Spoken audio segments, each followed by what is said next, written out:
My name is Maya Bennett, 29. Last night, something happened that shattered my world forever. Before I continue, tell me where you're watching from in the comments. And subscribe to our channel for more true emotional stories. I want to remember it exactly as it was, so I don't talk myself out of the truth later. The kitchen was too clean, lemon polish still tacky on the table, the good plates out as if it were Christmas and not a damp Tuesday. Mum's roast chicken, garlic and thyme filled the house, and the radiator hissed and then fell quiet in that little pause before the boiler kicks back in. The pen lay beside the dinner knife, both parallel to the edge of the placemat, like someone had measured the distance with a ruler. I noticed that before anything else. That, and how my thumb started to tingle where the paper would later nick it. Dad's small talk had the buoyancy of a stone. "How's work, kiddo? Still busy? You always were a hard worker." He kept rearranging the salt cellar without really touching it, nudging it half an inch and then back, like he was aligning himself with the right moment.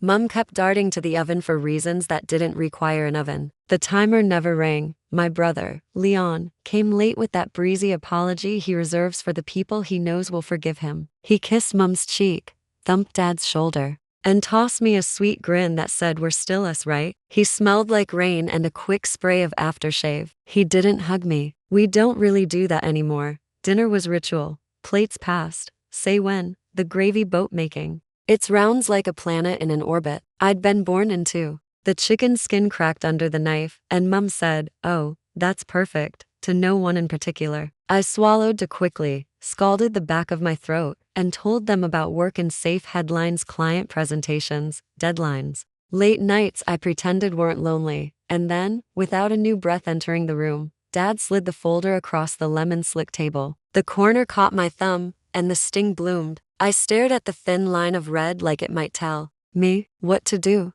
The pen beside the knife felt staged suddenly, and the knife felt like a stand-in for something none of us were brave enough to name. "It's just for your nephew," Mum began, soft as a lullaby, as if she could tuck this ask under my pillow, and I'd wake up hugging it. "He deserves the best start, doesn't he? The school is extraordinary. We've spoken to them. They said with a guarantor he can start this autumn. It's really a formality." Her voice trembled on formality. "Cosin," Dad said, the word falling onto the table like a weight. "You'll cosin the loan. Your income is stable. Your credit is impeccable." He tapped the papers, and the black and white print seemed louder than his voice. My name, my salary, the neat boxes that made me into numbers. They had done the calculations. They had pre-filled me in. "We've penciled the basics. Just a signature."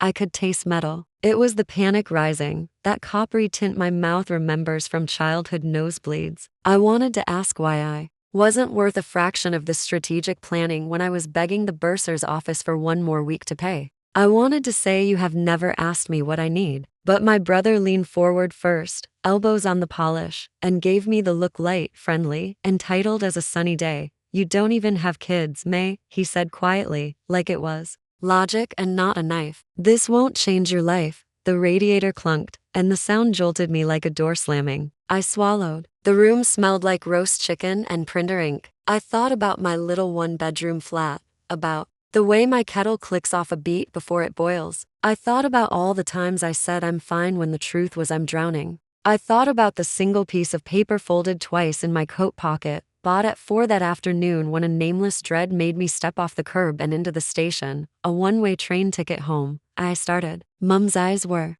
already wet with a sadness I was expected to fix. Dad's jaw had that tight look like he'd made a responsible decision on behalf of everyone. Leon sat back, confident. The pen gleamed. "Of course you'll help," Mum whispered. "Family helps family." The word family hit me like the sting in my thumb. I pressed the tissue to it and watched the lemon sheen blur. Between the pen on the table and the ticket in my pocket, I felt the floor tilt. One path asked me to be the person I'd always been. The other asked me to become someone I might finally recognize. Our house always smelled like something had just been washed. Cotton sheets, school shirts, Mum's hands. The doors didn't click shut. They hung softly as if not wanting to startle anyone. Boundaries had that same softness. "You're the sensible one, Maya. We trust you." It felt like a compliment until I understood it meant we will lean on you until you bend. I was 15 when Dad called me into the kitchen for the responsibility talk. He drummed his fingers on the table the way He does when he's made up his mind. It's time you got weekend shifts, he said. Kirk's Grocery is hiring. You'll learn the value of work. It's character building. He said character like a trophy. That same week, Leon got fitted for new boots and a private coach, and there was a fundraiser for his team where the adults smiled big and shook Dad's hand and said he had a real shot. We have to invest in potential, Dad told Mom, like a lesson meant for me to overhear. Invest. Potential. My potential apparently was reliable. I didn't mind the grocery at first. The freezer aisle was a shock that felt like waking up. I liked the way the till slid open with a ding. Money in neat stacks I was not allowed to touch. I learned the price of things: bananas by the kilo, bread in 2 for 1 until the prices lived behind my eyelids. After closing, my hands smelled like oranges and bleach. I came home starched with cold and homework, and Mum put a plate in the microwave and said she was proud. It should have been enough. A T16,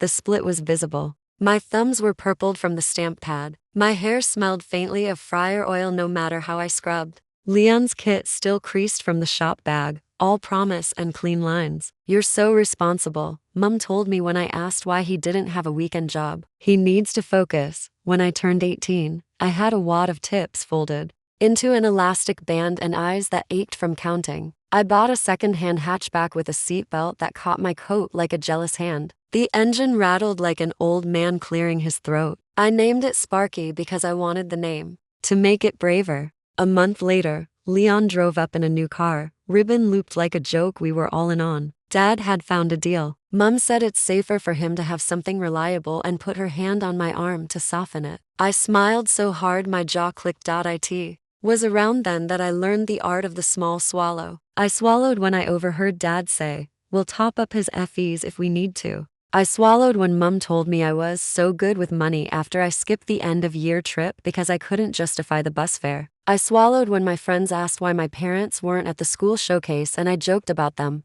being allergic to folding chairs. I told myself it didn't matter, that I was stronger for it, that good girls are self-funding, but small swallows become a current. They run under everything. They change the shape of a life. I remember a Saturday night in spring, the house hollow because everyone was at Leon's away game and I had work till close. I ate a cheese toastie over the sink and listened to the rain tick against the kitchen window. The washing machine hummed like a slow apology. I wrote an essay on the kitchen table and felt the cheap pen snag at the loops of my letters. When they came home, Leon had mud up to his knees, and Dad was flying with talk of a scout who might have been there. Mum scrubbed the mud off the tiles and said, "Oh, Maya, you're still up." As if I'd been sleeping through the fanfare. I learned to love the quiet. It was where the ache was loudest. It was where the truth didn't have to wait its turn. I convinced myself that becoming indispensable would make me visible. I didn't yet know that being indispensable is another word for invisible with extra steps. The night I understood everything, the house smelled like stew and rain. Dad's glass clinked twice on the coffee table, the signal he was going to say something he believed to be practical. I was halfway down the hall when I heard it. "We'll top up his tuition if we have to. She'll manage." The sentence moved differently through the air, like it had its own legs. I stood flat against the hallway wall, heart stuttering the way it did when the freezer door trapped my sleeve and I had to yank. "She'll manage." 2 words and an assignment. I was the plan, the safety net, the proof that everything was balanced. Because I would hold the heavy end, I applied for scholarships like someone starving applies for jobs. I wrote until the words blurred and the letters were a hallway of doors. I had to try. When I won 7, totaling not enough, Mum clapped and said, "See, you always land on your feet." When I asked about my college fund, their faces did that strange softening that isn't softness at all. "We've set aside what we can," Mum said. "It's complicated right now. Your brother's schedule is, I'll manage," I said, and meant you don't have to say it out loud. The first months of uni smelled like toast and printer toner and fear. I worked the campus bookstore mornings, memorized the way the alarm system bleated if you forgot to disarm it, learned the exact angle to slam the drawer when it jammed. After lectures, I crossed town to the cafe where the coffee machine sighed like an old dog. My shoes squeaked on the linoleum, my legs ached in precise places, and my hands were always sticky from milk that spilled in rings under the pitchers. When the last order was called, we wiped the menu board clean, dissolved the day's promises into a ghost of streaks and calls home, Mom asked if I was eating properly, and Dad asked if I knew interest rates. They asked if I was being sensible and told me to avoid unnecessary books and nights out. They didn't ask if I'd met anyone, if I was scared, if the quiet stretch between two shifts felt like an ocean. They told me to be careful in the city, as if caution could buy new shoes for my broken arches. During finals, every cell of me buzzed. I slept in 20-minute blocks. My roommate, Alina, pinned encouraging notes to my headboard. Drink water. You mule. I don't know how I would have finished without her. The day I thought I might drop a class, she sat on my bed and peeled me an orange and said, "You're not a machine."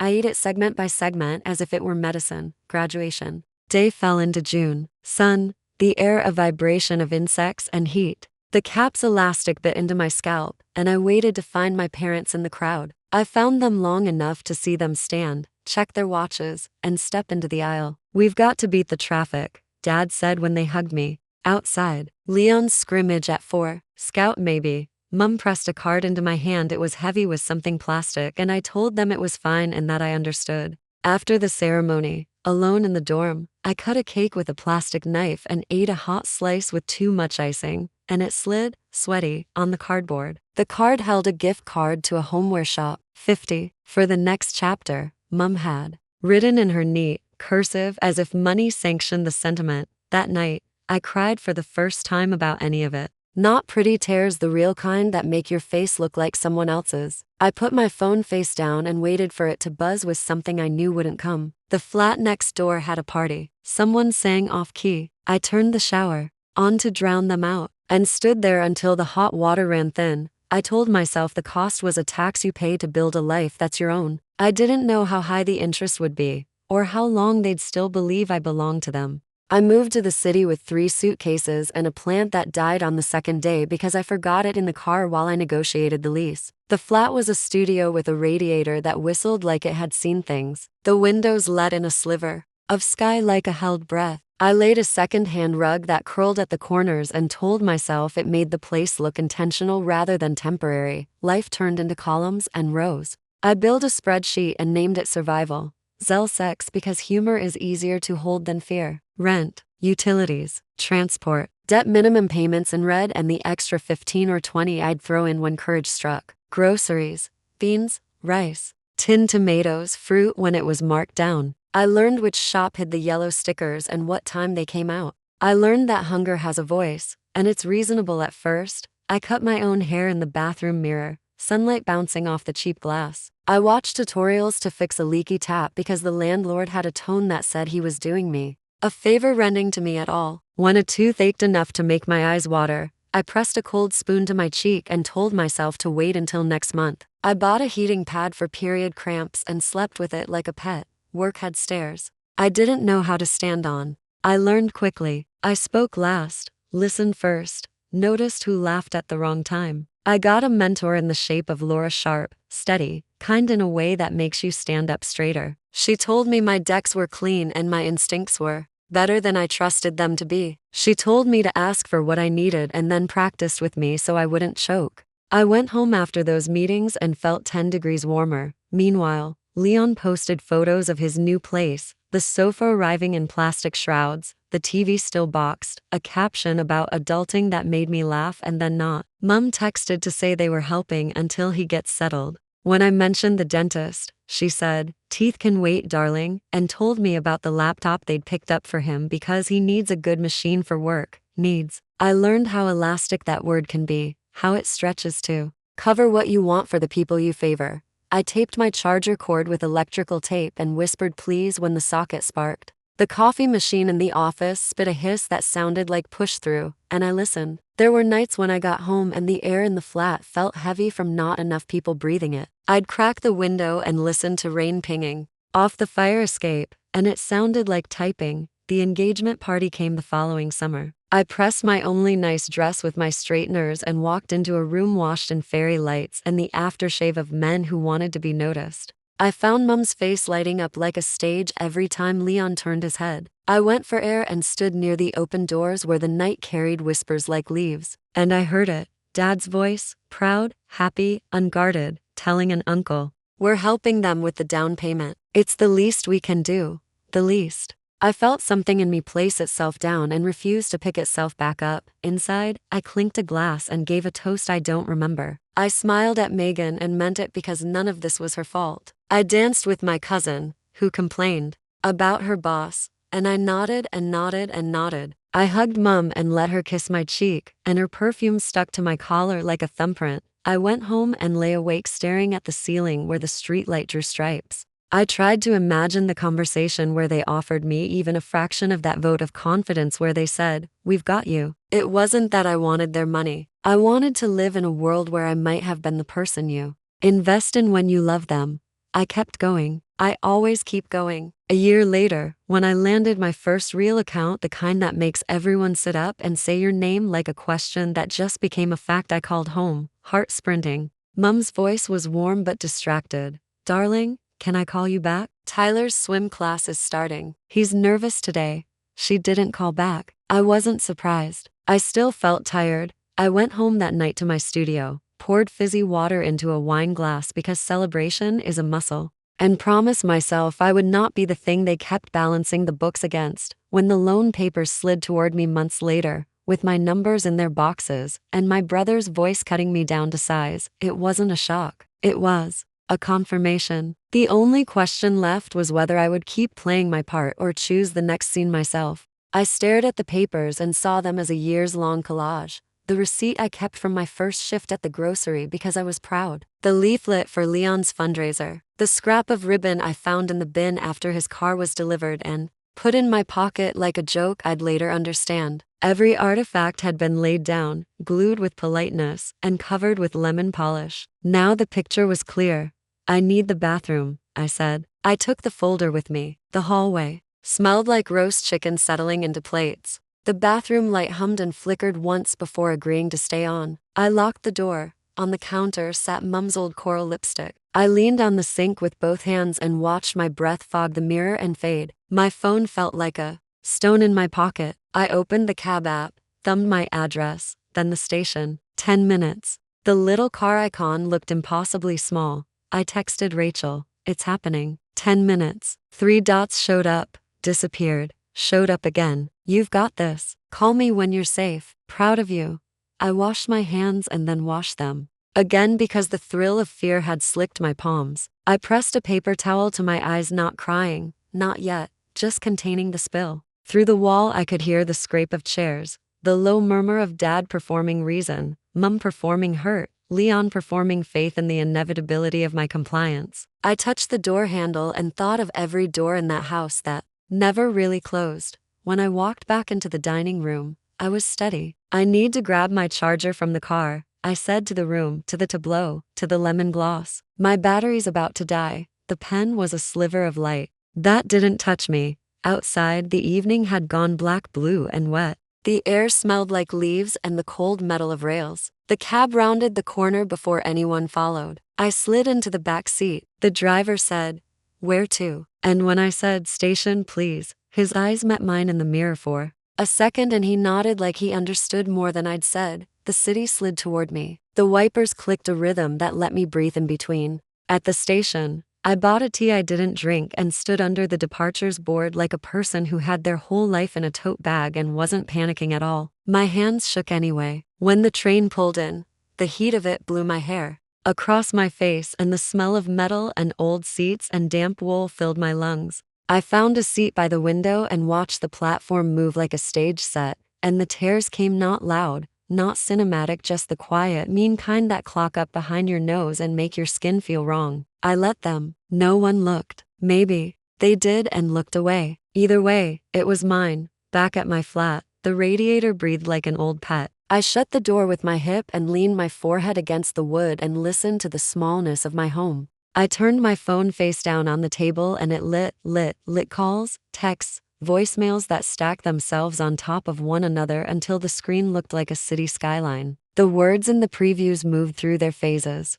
Worry are you okay? Entitlement, we deserve an explanation. Threat, will call the police to check on you. Morality play, what kind of aunt refuses a child? Weaponized memory, after everything we've done. I let them pile up until their light stopped meaning anything. The next morning, I woke with my jaw aching from clenched dreams. I turned the phone over and scrolled until my eyes blurred, then deleted them all. I made coffee and sat with my hands around the mug like a starving person holds bread. Then I wrote an email, the brave kind that looks simple. Dates, facts, patterns, hurt said plainly without apology, a boundary set like a fence and not like an invitation. I said no to the loan. I said yes to my own life. I asked for space without saying please.